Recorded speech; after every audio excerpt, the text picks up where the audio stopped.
Morning, my dear student. Aikoy ngasi class 4 gi ko Manipuri gi saruk sing si sarki channel asina koina taba fangani. Adu nakoina para sing asi nikti jana patang manaw naina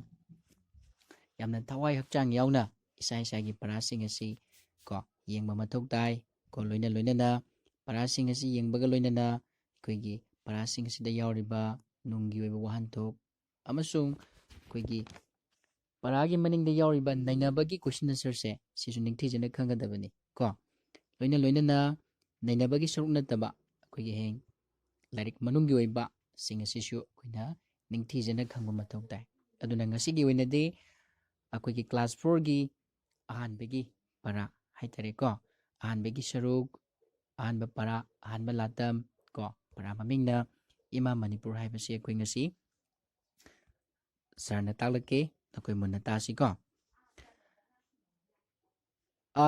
parasi haudringi mangoina na aina nakoi gi nafamda parasigi nunggi oiba ko samlapa wahai kharadang thamge madudi aikoi gi para maming asi ima Manipur haibani natra Manipur ima Manipur haibadi aikoina hojik leiriba koigi pongnafam lamdam ko mafamsi aikoina Manipur hairaga khangne aduna akoi pumna mangna masibo sukemati yamna nungsi ima makni khanna chumiko ima kobagi maramdi mahakna koibu yukpi bani thakpi bani khudimak mahaki matam bakta koi sana bani aduna saireng asida aibana aikoigi ima sigi haibadi akoi Manipur gi mai fajaraba saktam sing amasung mafamsida leiriba ritu haibadi season haitare ko asna chingba hariba myam se asuki matik yamna nungai akoi leibasu nungai ko aduna mahaki magun adubu saireng asigi khuthangda mahakna saithajabani adudi parasi haurasi ko ima Manipur khurumjeri ima Manipur chingsang luhup tholibi turel liklang siribi asangba phijol leitengbi ritu tarukna thoganbi charik mapal tharibi nongthrei ma u linglibi manigum mangal nairibi malem satna fauribi pibiu thogjal palem o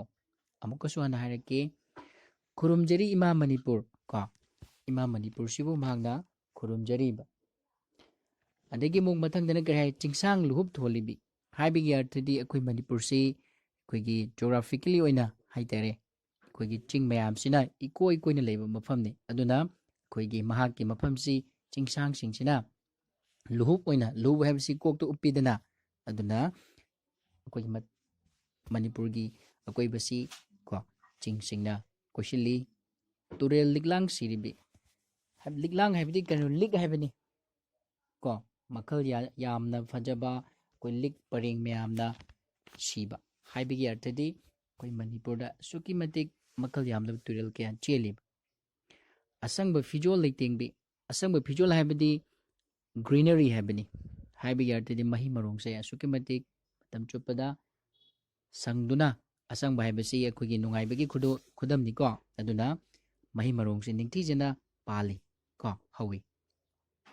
ritu tarukna thoganbi mafamsida ritu taruk haibdi season taruk se amata watana imagi seba tawi haibani haibadi loinamak lei haibani ko charik mapal tharibi haibigi arthadi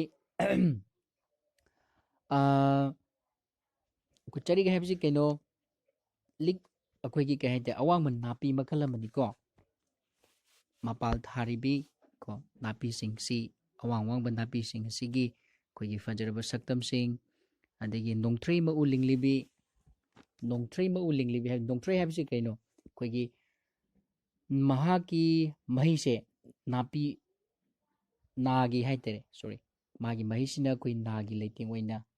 sinaba upami makhalamani ko nongthrei habse mahaki mahise koina na habini nakongda ko chillaga hapaga sinaba adugumba leiting oiba pot makhalamani ko aduna nongthrei se koi Manipur sida fangi manigum mangal nairibi habidi mani dauna mani haibe poche koi asuki matik yamna mangan lay ko langi mipum kudimna papnaba pukni chumi ko aduna malem satna phawribi haibadi prithibi pumbada koi manipur se phaweba sanaba kolabi orabasu yai kari pibiu thaujal palemo haibadi akoi ima sida koi machawiba koida thaujal pinabi haina aibana sumna mahangna thauni jeri ko aduni parasi ko matang swaidadi loire adu amukana ai parake unatasi kurumjeri ima manipur chingsang luhup tholibi turel liklang shiribi asangba phijol leitengbi ritu tarukna thoganbi charik mapal tharibi nongtrei mau linglibi manigum mangal nairibi malem satna fauribi pibiu thaujal palemo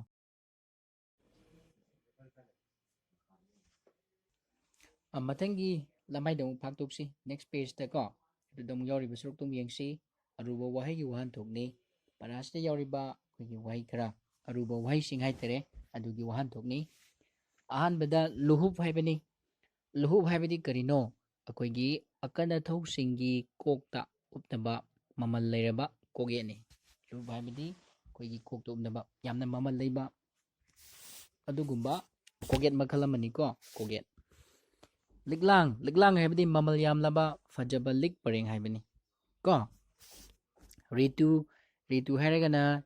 chahigi manungda tha ani ani gi oiba matamgi khongchat akoi ingista hairagana koigi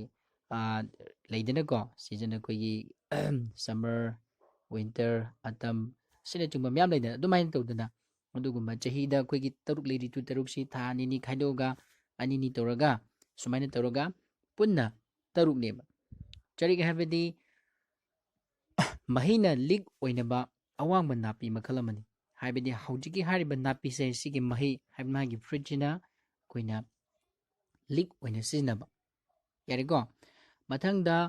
nongtrei haibadi karino akhoi yamna nongtrei haibasi yamna tangba u makal amani ko hariba magi akhoi kaino se mahi se akoina nagi leiteng oina su siznei akhoi maitai sing oina di yamna mamal yamlaba kaino makal amani upami makal amani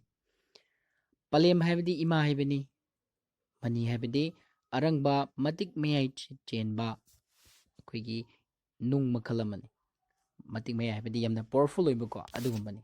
yareko adu nainabagi saruk singse yamsu yamde ko chine khunggadaba iraga khunggadaba saruk singse amuk yengsi ima manipur hairaga kanabu khangnabage sije kuloinaba khangi ima manipur hairaga koina leiriba ima manipur haibadi kana khangnai haitaragadi koigi hauji hauji koina leiriba lamdam manipur se sibu ima manipur hairaga khangnai chahi amagi manungda ritu kaya leibage chahi amagi manungda ritu taruk lei laida ima manipurgi fajaba kharadang hayu ima manipurgi fajabadi asuki mating yamna yamkhre maramdi koina su khange chingsang pareng sing adegi magi turel sing adegi asang aman ko ritu taruk na thogan bani ritu taruk mak akoi manipur sida phangi asine chingma mayam am leikhre hariba mayam sidagi akoina khara ibe ima manipur serenggi chinda hayu si akoi puna magna ko phagada bani yareko mathangda amuk yengsi akoigi iraga khunggadabagi sarukto amuk yengo kokta chingsang luhup tholibi haibasi karino chingsang luhup tholibi haibadi akoigi chingna koina ching singsina kedobo loinaba question ba luhup oina haibadi kok matonda haibadi akoigi manipurgi akoigi akoibasi punamaksi kenona chingsingna question lidana aduna masibo koina kai kawi chingsang luhup kawe turelna liklang siribi haibasi karino haibadi lik haibasi kino koi ngaksamda siba leitengi pareng amani haribadu koi manipursi koigi turel sing kayamarum yamna cheli haribu singsina turel kayamarum amana lik ki matogum koi manipuri magi tampakta haitariko cheliko asibuni charik mapal tharibi nongthrei mo linglibi haibasi karino haibadi ngasai gi nongthrei charik ꯁꯨꯒꯨꯝꯕꯁꯤꯡ ꯑꯁꯤ ꯌꯥꯝꯅ ꯃꯃꯜ ꯌꯥꯝꯅꯕ ꯄꯥꯝꯕꯤꯁꯤꯡ ꯑꯁꯤ ꯑꯩꯈꯣꯏ ꯃꯅꯤꯄꯨꯔꯁꯤꯗ ꯀꯣ ꯌꯥꯝꯅ valuable ꯑꯣꯏꯕ ꯄꯣꯠꯁꯤꯡ ꯉꯥꯛꯇꯅꯤ ꯁꯤ ꯑꯇꯣꯞꯄ ꯃꯐꯝꯁꯤꯗ ꯄꯥꯛ ꯐꯪꯒꯗꯕ ꯉꯥꯛꯇꯅꯦꯕ ꯍꯥꯏꯔꯤꯕꯁꯤꯡ ꯑꯁꯤ ꯑꯩꯈꯣꯏ ꯃꯅꯤꯄꯨꯔꯁꯤꯗꯗꯤ ꯐꯪꯕ ꯉꯝꯃꯤ ꯑꯁꯤꯕꯨꯅꯤ ꯏꯃꯥ ꯃꯅꯤꯄꯨꯔ ꯀꯔꯝꯅ ꯃꯥꯂꯦꯝ ꯁꯥꯠꯅ ꯐꯥꯎꯕꯒꯦ ꯏꯃꯥ ꯃꯅꯤꯄꯨꯔ ꯑꯁꯤ ꯃꯥꯂꯦꯝꯗ ꯐꯥꯎꯏ ꯃꯥꯒꯤ ꯃꯔꯝ ꯃꯌꯥꯝ ꯂꯩꯈ꯭ꯔꯦ ꯃꯍꯥꯛꯁꯤ ꯃꯅꯤꯒꯨꯝ ꯃꯉꯥꯜ ꯅꯥꯏꯕꯅꯤ ꯑꯗꯨꯒ ꯑꯩꯈꯣꯏ ꯃꯅꯤꯄꯨꯔꯁꯤ ꯃꯊꯧꯅꯥ ꯂꯩꯕ ꯅꯨꯄꯥ ꯅꯨꯄꯤꯁꯤꯡꯒꯤ ꯀꯣ ꯍꯧꯔꯛꯐꯝꯅꯤ ꯍꯥꯏꯕꯁꯤ ꯑꯩꯈꯣꯏ ꯃꯥꯂꯦꯝ ꯁꯥꯅ ꯈꯪꯂꯕ ꯉꯥꯛꯇꯅꯤꯀꯣ ꯃꯥꯒꯤ ꯃꯒꯨꯟ ꯃꯌꯥꯝ ꯂꯩꯈ꯭ꯔꯦ ꯑꯁꯨꯝꯅ ꯃꯅꯤꯄꯨꯔꯒꯤ ꯃꯄꯥꯔꯤ ꯍꯥꯏꯗꯤ ꯃꯆꯥ ꯑꯣꯏꯕꯁꯤꯡꯁꯤꯅ ꯑꯩꯈꯣꯏ ꯃꯅꯤꯄꯨꯔꯁꯤꯕꯨ ꯃꯆꯥ ꯑꯣꯏꯕ ꯈꯛꯇꯪ ꯅꯠꯇꯅ ꯑꯩꯈꯣꯏꯒꯤ ꯂꯩꯔꯤꯕ ꯐꯤꯕꯝꯁꯤꯡ ꯍꯥꯏꯇꯥꯔꯦꯀꯣ ꯖꯤꯑꯣꯒ꯭ꯔꯥꯐꯤꯀꯦꯜ ꯑꯗꯒꯤ ꯑꯩꯈꯣꯏꯒꯤ ꯆꯠꯅꯕꯤ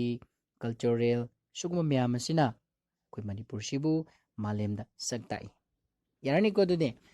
ꯑꯗꯨ ꯑꯣꯏꯇꯥꯔꯒꯗꯤ ꯑꯉꯥꯡꯁꯥ ꯉꯁꯤꯒꯤ ꯑꯣꯏꯅꯗꯤ ꯃꯇꯥꯡ ꯁ꯭ꯋꯥꯏꯗ ꯑꯩꯈꯣꯏꯒꯤ ꯄꯔꯥꯁꯤ ꯂꯣꯏꯁꯤꯜꯂꯁꯤ ꯅꯦꯛꯁꯀꯤ ꯀ꯭ꯂꯥꯁꯇ ꯃꯊꯪꯒꯤ ꯚꯤꯗꯤꯑꯣꯗ ꯑꯃꯨꯛ ꯑꯅꯧꯕ ꯄꯔꯥ ꯑꯃꯒ ꯂꯣꯏꯅꯅ ꯁꯥꯔꯒ ꯑꯃꯨꯛ ꯊꯦꯡꯅꯔꯁꯤ ꯉꯁꯤꯒꯤ ꯑꯣꯏꯅꯗꯤ thank you all bye by